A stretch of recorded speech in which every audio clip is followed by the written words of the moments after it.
This recipe is for one of the most popular recipes on my website, which is Sourdough Discard Apple Fritter Bread. So join me while I teach you all the steps to make this amazing bread for fall or whenever you want to enjoy it. So let's kick off with the ingredients. So we have brown sugar, white sugar, all-purpose flour, salt and baking powder, a lot of sourdough discard. You're going to need a full cup for this recipe, 2 eggs, a stick of butter, vanilla, some milk, some green apples, at least 2 medium-sized ones, cinnamon, and powdered sugar. So starting off, you're going to take your stick of butter, and I find that's best to take the whole stick, and then you're going to cut it right at about 6.5 tablespoons at that mark. Leave that last bit of butter, the last tablespoon and a half, to rest at room temperature to become warm for your streusel that you'll make later. And then you'll melt your butter. While your melted butter is cooling, it's time to make the dry ingredients. So you can take your bowl, and you can either use American measurements in the recipe, or you can use the metric measurements, and you'll add your flour, your all-purpose flour, 250 grams all-purpose flour, 50 grams brown sugar, 50 grams of the white sugar, and then a tablespoon or 12 grams of baking powder, and a half teaspoon or 3 grams of salt. So mix this together so all the ingredients are incorporated, and then you're going to set this aside while you make your wet mixture. So for the wet mixture, our most important ingredient is that sourdough discard, because the sourdough discard helps our dough to ferment, so it's more digestible in that final bread, but it also creates more flavor, and a really important part just from baking mechanics is it adds moisture to our dough. So if you don't have enough, it can turn out too dry, so we do not want that. So I wanted to show you what it looks like to measure a full cup of sourdough discard. That's why I had so much on my counter when I was making this recipe, so I made sure I had enough. So a full cup of sourdough discard, and you want your sourdough discard to be really runny like what you see here. You want that to be 275 grams. That's how much a cup of sourdough discard weighs. So anywhere between 275 to about 285 grams of discard. Once we have that 1 cup of sourdough discard, add it into a separate bowl for our wet ingredients. So once you have all your running discard in that bowl, you'll add 2 eggs, as well as 30 grams of whole milk. And yes, you can use other types of milk. You just want to use 30 grams. And just a little bit of vanilla extract to make this dough even sweeter. So that's a half teaspoon or 3 grams. So give this a mix to make sure that the eggs break apart. And you can either add the melted butter at this point as long as it is fully cooled, or what I'm doing here in this recipe is that after I make a well in the dry mixture, I slowly pour in my wet ingredients and I begin to stir those meat ingredients together. Once I have them partially combined, I then add my melted butter. So it's helpful to use the scale for this just to make sure that you have enough melted butter.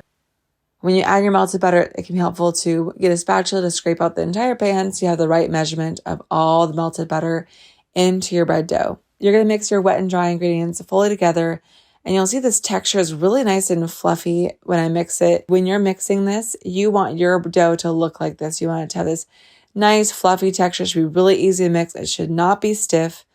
So it's really important to look at your dough, and you may need to make adjustments if your starter maybe has a different consistency than mine, or maybe you used a different type of milk.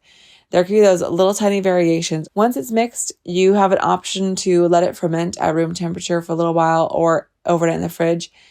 If you want to let this sit longer to ferment, I would recommend to let it sit at room temperature for 1 to 2 hours and then put it into the fridge to sit overnight. When you're ready to bake your bread, preheat your oven to 350 degrees. While the oven is preheating, prepare your green apple. I'm using a Granny Smith apple here. I find a tart baking apple really holds up well when it bakes. It gives great flavor, great texture.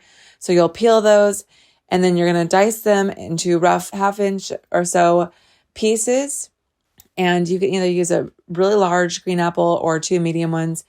And the measurement you're looking for is about 150 grams of apple. And if I were to measure this by volume, it's about 2 cups of apple pieces. Once you have your apples in your bowl, you want to add your cinnamon and your sugar. So 1 tablespoon or 15 grams of white sugar, and 1 teaspoon or 3 grams of cinnamon.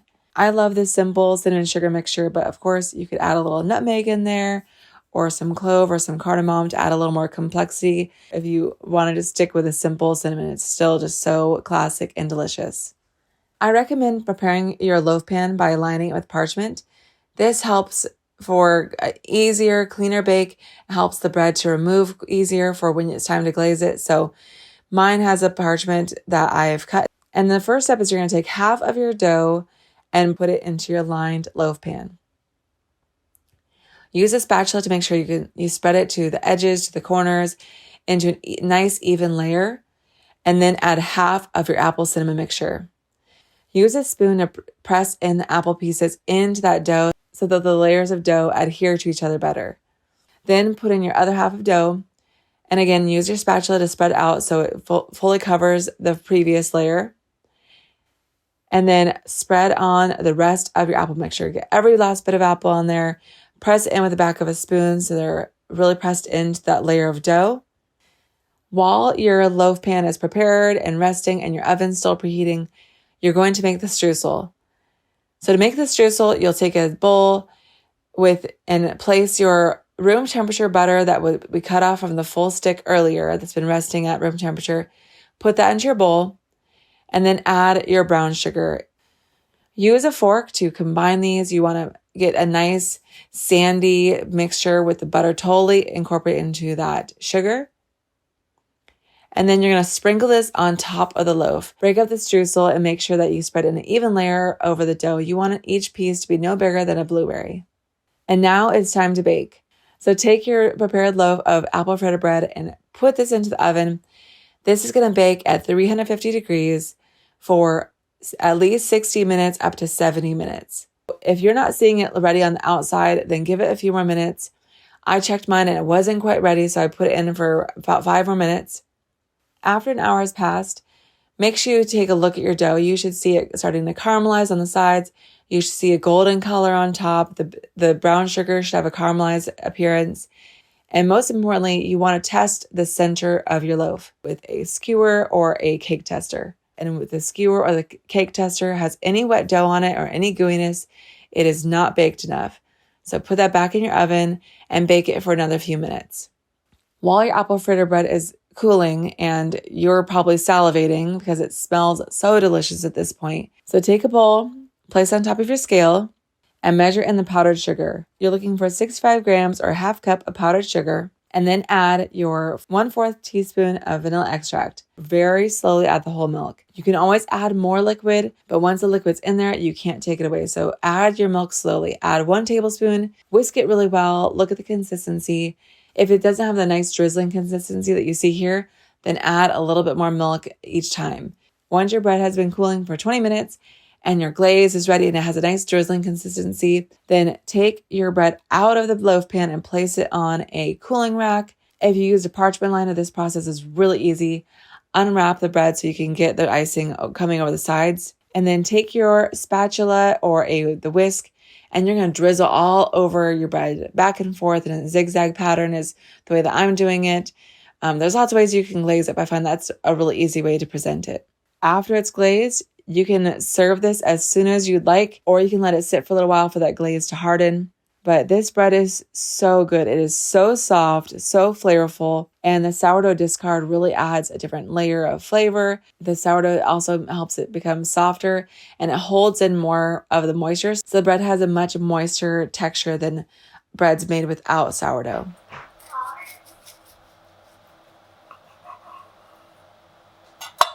Oh yeah. I hope that you enjoy making this recipe this fall or really anytime because apples are almost always available at the grocery store. So have fun making this. I'm serving mine with coffee. I hope that you get to share it with someone special. If you make it, I would love to know. Let me know in the comments. If you have a question about sourdough or about the recipe, please ask it in the comments. I would love to answer you. And for the full recipe, that's linked down in the description box below. And make sure that you check out my sourdough quick start free guide as well as my Intro to Sourdough course if you're new to sourdough and want to learn all the ins and outs. So I hope that you enjoyed this and I can't wait to bake with you next time.